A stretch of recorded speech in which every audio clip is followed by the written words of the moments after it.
Hey, sports fan, this is Steven here with Sports Trace Plus. We're getting right into it. I'm covering the Buffalo Bills taking on the New York Jets. Before I get right into that, make sure you're subscribed. Without further ado, let's get right into it. The Buffalo Bills suffered a loss against the Houston Texans. They started slow and they tried to come back late, but had issues with difficulties with timing of the clock and things like that, and they just came out flat in the first half, and that was too much for them to overcome against the young Houston Texans. And the New York Jets allowed the Minnesota Vikings to dictate the game to them the entire game. Aaron Rodgers was throwing turnovers left and right to the tune of 3 of them. Both these teams are in a downward spiral, but the good thing is one of these teams is going to come out with a win, hopefully not a tie. When you think about the quarterback play right now, Aaron Rodgers was playing a little bit better than essentially Josh Allen coming into this game, but for this game here, I think Josh Allen has the advantage clear cut. I think Josh Allen's team is a little bit more better, and I say this because the offense. I like the offense of the Bills better because there's several different players, no matter if it's at tight end, no matter if it's at running back, no matter if it's at wide receiver. These guys can step up and they've all flashed out. They're due for an offensive explosion. They've been exploding all before the first couple of games that they played the Ravens and then this game, but they've been flying high. So I think versus the Jets offense, they have the advantage. From the defensive side, the Jets have the better defense clear cut.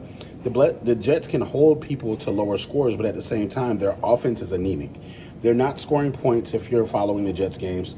They're not putting up big points in production. Against the Minnesota Vikings, they look very timid. They were scared to go across the middle. They were scared to do certain things, and you got to think about this.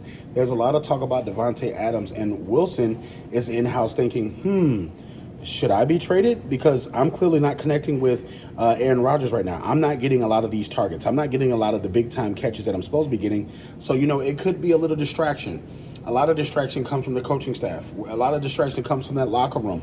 The Jets are dysfunctional in general. So with this being said, I don't know if that locker room's all on the same page.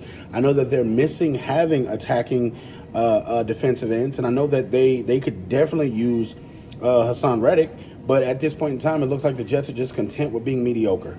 From that standpoint, I think the Bills are a better team. I think the Bills are more conditioned right now and better playing overall.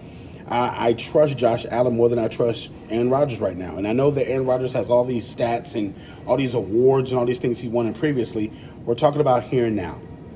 So even in that loss to the Texans, Josh Allen showed me fight. He showed me that even though the game was out of reach, they're still attacking. They almost won that game coming back. So that lets me know that they have fight no matter what the scoreboard says. I like the Buffalo Bills in this one. I'm picking the Buffalo Bills with this one. I'm confident that the Bills are going to play a better overall game in all 3 phases of offense, special teams, and defense, and I'm picking them to win. So Buffalo Bills, circle the wagons. All you Jets fans, get in the comment section. Bills fans as well. Definitely check out Sports Trace Plus, and we'll see you in the next prediction video.